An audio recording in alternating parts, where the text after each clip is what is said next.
반갑습니다. 오늘도 박한식 교수님과 함께 선을 넘다 교수님과 함께 현재 미국 내에서 또 심각하게 지금 번져가고 있는 아시아 혐오 범죄, 이런 문제를 주제로 이야기를 나누겠습니다. 교수님 반갑습니다. 네, 반갑습니다. 아시아 혐오 범죄? 뭐 이렇게 좀 표현을 하던데 언론에서는 그 미국의 혐오 범죄가 굉장히 많이 늘었다고 합니다. 그 주제하고 미국의 또 총기 규제와 관련한 오래된 또 해묵은 주제긴 한데 이 문제를 좀 다뤄보도록 하겠습니다. 자, 코로나 이후에 이런 범죄가 많이 늘었다고 그래요. 아시아 태평양계 혐오 사건을 신고받는 아시아 태평양계 증오를 멈춰라 라고 하는 그런 그 신고 센터가 있나 봐요. 여기에서 3월 16일 그 신고 현황을 분석한 보고서를 보면 올해 1월 1일부터 2월 28일까지 503건의 사건이 발생했다. 그리고 작년 3월 19일부터 작년 말까지 9개월 동안에는 3,292건 뭐 이렇게 좀 보고가 됐네요. 미국 내 반아시아 정서가 2020년 이후에 최고 수준에 이르렀다 이렇게 평가를 했고요. 아시아인을 대상으로 하는 혐오 문제가 지난해에 비해서 150% 이상 증가했다 이런 통계도 있습니다. 최근에 이제 이런 범죄가 증가하는 배경 무엇이라고 보시는지 좀 듣고 싶은데요. 코로나가 중국에서 발생했다. 그래서 그런 이제 트럼프 행정부가 그런 주장을 했어요. 그래서 미국 정부의 그런 주장, 선동 이런 것들이 불러온 사회 현상이다 이런 분석도 있거든요. 그래서 이 배경을 어떻게 보십니까?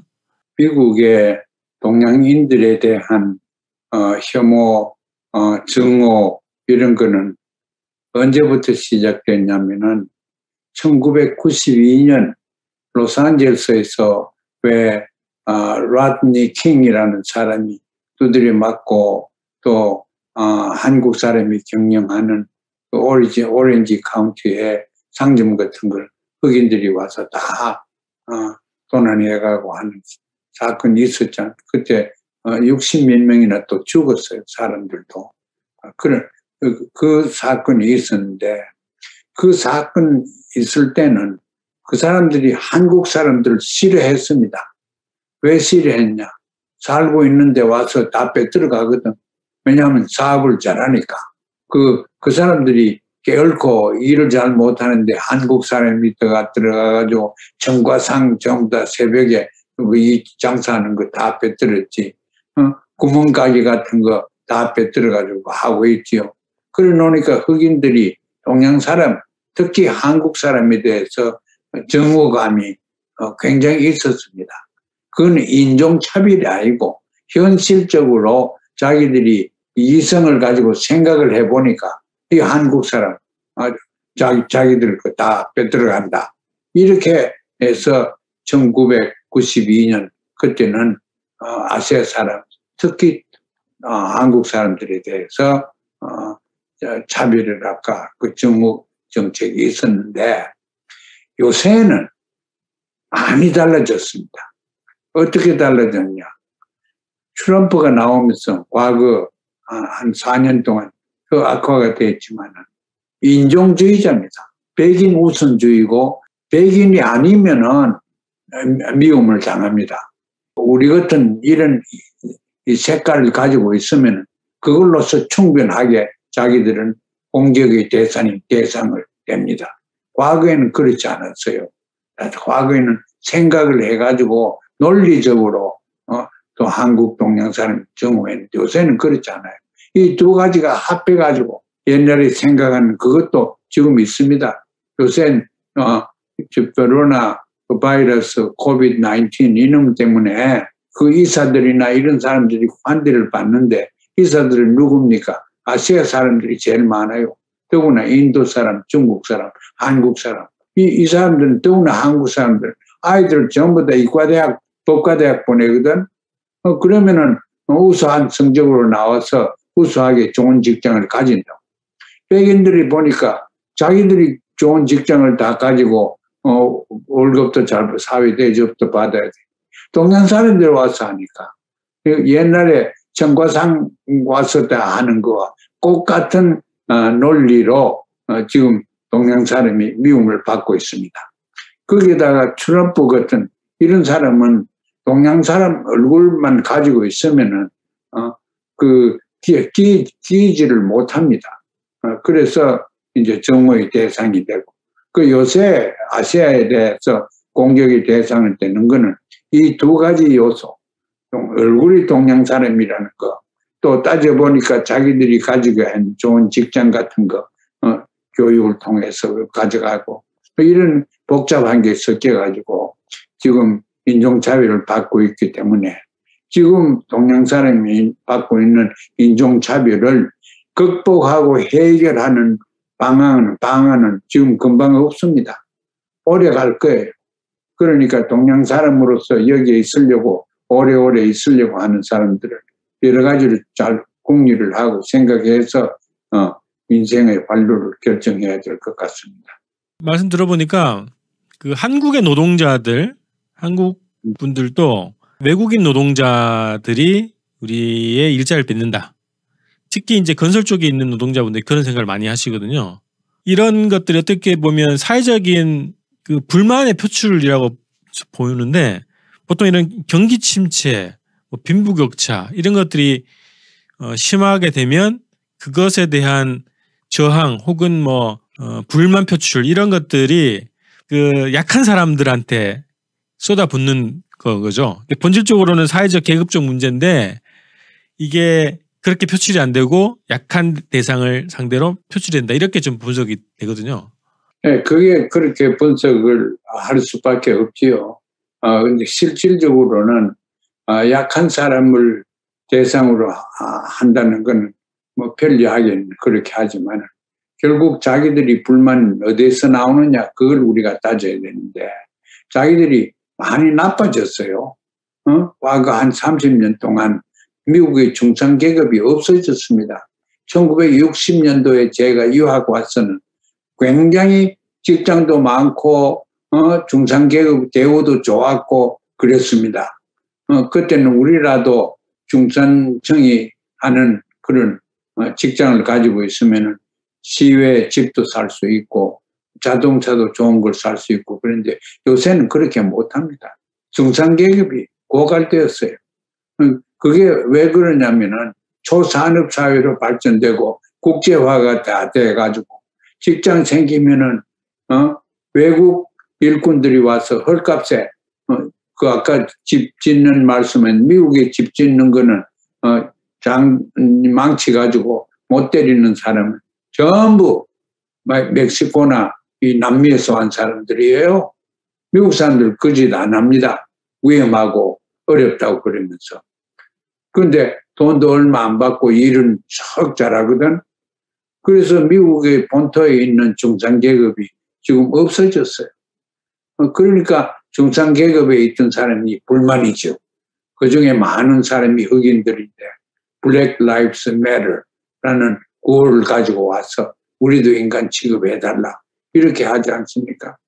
자기 불만을 표출하는 겁니다. 잘 보셨어요. 자기들이 이 미국의 이 계급 구조가 구조적으로 지금 빈부격차에서 경제적인 데 그치는 게 아니고 사회적으로, 문화적으로, 의식적으로, 정치적으로 이렇게 빈부 차이가 많이 나왔습니다. 한 말씀만 더 드릴 거는 지금 중요한 것이 바이든 행정부에서 어마어마한 돈을 가지고 지금 풀어놨습니다. 앞으로 더 풀어놓을 거고 그거를 하니까 과거에 중산계급 하던 사람들이 좋지요. 공짜로 돈이 오고 자기가 새로 직장을 구하고 하니까 좋지요. 그런데 그게 이제 사회주의 국가의 방법이라 이래서 공화당이나 보수층에서는 굉장히 공격을 하고 있습니다. 그래서 미국이 사회주의 국가를 표상하는 그런 중산계급 편에서 정치를 하는 그 사회와 지금 공화당 사회 사이는 지금 두 나라로 되었습니다. 분단이 한반도만 분단된 게 아니고 제가 볼 때는 미국이 지금 분단되어 가고 있고 실질적으로 분단되었습니다. 이게 이제 분단된 게 결국은 사회주의 원칙과 자본주의 원칙의 대결입니다. 그게 지금 그렇게 되었습니다. 지금 민주당은 사회주의 원칙을 따라가고 있습니다. 그러한 것을 우리가 보면은 한국에서 남북이 통일을 하고 조화로운 정책과 정치 체제를 만든다는 것은 미국 같은데 본보기로 너희도 싸우지 말고 이렇게 우리가 통일한 것처럼 너희도 국론을 통일시키라. 이렇게 미국한테 본을 보여줄 수 있다고 저는 생각합니다. 통일 문제가 굉장히 세계사적 의미가 있는 문제다. 그리고 미국을 또 구원할 수 있는 모델이 될 수 있다. 이렇게 들리네요. 다음 문제로는 총기 문제인데요. 그 혐오 범죄 중에서 주로 총기 사건이 좀 최근에 또 부각이 많이 됐습니다. 애틀랜타 총격 사건 있었고요. 콜로라도 또 마트 총격 사건이 있었고 또 며칠 전에는 캘리포니아에서 또 총격 사건이 있었습니다. 이 사건하고 또 혐오 범죄랑 또 연결되기도 하고 그러거든요. 그래서 보도가 많이 됐는데요. 미국이 민간인 총기 보유율이 세계에서 제일 높다 이렇게 얘기되네요. 총기 사건 사고에서 사망률 역시 다른 나라에 비해서 굉장히 높고 상승하고 있고 지난해만 하더라도 총기 관련 사건이 43,000명 사망자를 냈어요.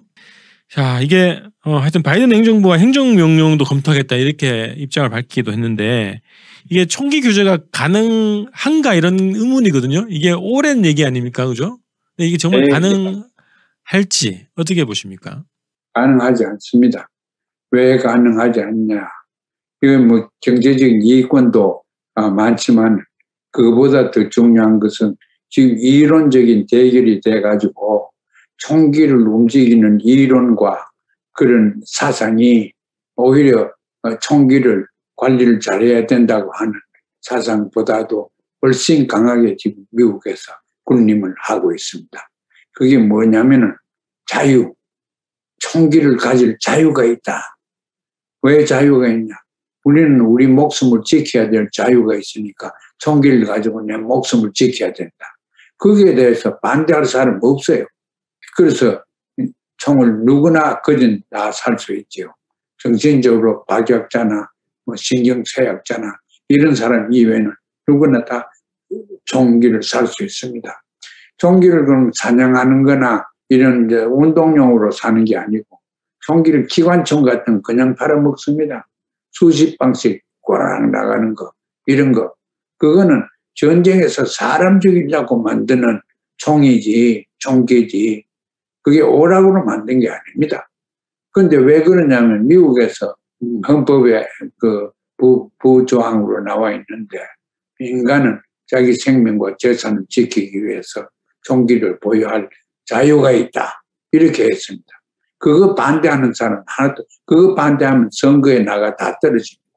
그게 지금 깔려있는 현실. 우리가 좀 더 생각을 해보면 자기 목숨을 생명을 자기가 지키는 것은 언제 얘기입니까? 옛날에 아메리칸 인디언들이 왔다 갔다 하고 서부 총 서려놓고 할 때 그때 얘기입니다. 그 후에 국가가 생기고 경관이 생기고 군대가 생기고 이래가지고 국가의 안전이나 국민들의 생명 재산 누가 보호해야 됩니까? 국가가 해야 됩니다. 정부가 해야 됩니다. 그리고 미국에서 총기를 사가 너희들 스스로 목숨을 지키고 재산을 보호해라 하는 것은 우리 국가가 실패했다, 패배했다 하는 것을 자인하는 것밖에 안 됩니다. 이렇게 지적하는 사람은 난 아직까지 못 봤습니다. 그래, 우리는 멀리서 보면은 그걸 이해할 수 있습니다. 그래서 미국의 총기 문제는 해결이 안 됩니다. 안 되는 것이 이해관계, 돈 문제 이런 것도 큽니다. 그러나 실질적으로는 이데올로기의 차이에서 총기를 우리 조정해야 된다는 편이 지금 득세를 못하고 있습니다. 그 헌법 조항에 그 명문화되어 있다는 얘기인가요? 총기 소유가. 어멘드먼트 2, 2장에 나오죠. 2장에 자유가 있다 이거예요. 자유가 있다. 1장에는 언론의 집회에서 뭐 이런 자유가 있는 거고 2장에는 무기를 소유할 수 있는 생명과 재산을 보호할 수 있다. 이렇게 해놨어요. 그러니까 우리 국가는 이제 역할을 못한다. 국가가 손을 드는 것입니다. 이렇게 발전되고 문명된 국가가 그 국민들의 생명을 보호 못 해주겠다. 손드는 그걸 우리가 지적을 해야 됩니다. 이게 법적으로 허용되고 있는데 말씀 들어보니까 역사적 배경, 사회적 근거는 있네요. 나름대로. 근데 그게 바탕이 개인의 목숨은 개인이 지킨다라고 하는 그 사상이 깔려 있는 거네요. 그리고 과거에는 그랬어요. 자기가 총 가지고 자기 가족과 자기 생명을 지키지 않으면은 그 국가가 언제 와서 기다리고 국가 기다리다가 다 맞아 죽게. 근데 이제는 세상이 다른데 아직까지 옛날 캐캐 먹은 걸 가지고 써먹고 사람 죽이고 아이들 죽이고 이렇지 않나요? 이 세상에서 아무나 가서 무기를 살 수 있는 것은 미국 하나뿐입니다. 유럽의 어느 나라도 그렇지 못합니다. 제가 아는 분도 미국에서 이제 오래 사셨는데 약간 진보적인 분이시거든요. 근데 그분도 총기 허용을 막으면 안 된다 이런 입장이시더라고. 보니까 예. 연일 막 총격 사건이 나니까 자기 가정을 지켜야 되겠다는 거예요. 그래서 그거를 그래. 허용을 안 하면 안 된다. 허용해야 된다 이런 입장이라 이게 그런 그 논리 근거 자체가 일반화되어 있으면 이거 규제하기 어렵다 이런 생각이 들더라고요. 국가가 자기의 역할, 국민의 생명 안전을 책임지는 역할을 포기했다. 그러면 그렇죠. 경찰이 필요 없고 또 경찰한테 들어가는 세금을 낼 필요도 없고 이렇게 쫙 번져지고 있는 것 같은데 지금 이제 뉴스 보면은 거기 미국 사회가 거의 만인에 대한 투쟁을 벌이고 있는 아비 규환으로 막 그려지거든요, 저는. 그래서 미국에 사시는 지인분들이 괜찮은지 안전한지 거기서 살만한지 이게 굉장히 궁금해요. 그런 걱정이 드는데 미국 사회에 하여튼 현재 지금 총평을 좀 부탁드리겠습니다. 마무리 발언으로 미국 사회에 대한 사회에 대한 총평 부탁드립니다. 미국 사회가 아까 잠깐 말씀 깊이 못 드렸지만은 지금 양분대가 있어요. 이념적으로도 이념적인 사회주의와 자본주의가 양분되어 있고 정당도 양분되어 있고 경제적인 구조에서도 양분되어 있고 양분이 지금 되어 있는데 이 양분되는 길이 서로 횡적으로 연결이 돼가지고 움직여지질 않습니다. 그래서 총기가 꼭 있어야 내가 생명을 지키라 그런 생각을 가진 사람은 꼭 그렇게 믿게 되어 있어요. 또 그걸 설득을 시키가 달리 만들 수도 없습니다. 그러니까 이런 사람들이 이제 양분돼 가지고 한반도야 양분이 되었지만은 그건 그 집체가 크게 양분되고 미국은 개인들이 다 뿔뿔이 자기들이 좋아하는 줄을 잡고 올라가고 하면은 어떤 사람은 트럼프 줄을 잡고 어떤 사람은 다른 무슨 줄을 잡고 그렇게 하겠지요. 자유라는 만큼 인생이 인간한테 좋은 가치가 없거든요. 그래서 미국이 잘 되기를 바라지만 미국이 자유 그러다가 자유도 다 잃어버립니다. 자유 그러다가 지금 총경 문제 이것도 자유 때문에 그렇습니다. 아까 말씀하셨던 것 중에 미국이 분단되어 가고 있다, 분단되었다 이렇게 분석하시는 게 딱 어떤 표상인지를 딱 이제 그 인식이 좀 정리가 되는데요. 트럼프 행정부 시절에 내전 가능성까지 막 분석되고 그랬거든요. 그래서 지금 말씀 들어보면 예전엔 남북 전쟁 시대처럼 지금 이제 이념적으로 그 가치관이 이제부터 서로 대립되고 있으면 이게 내전 혹은 분리 이런 것까지 또 전망할 수 있지 않을까 이렇게 생각되는데 어떻게 보세요?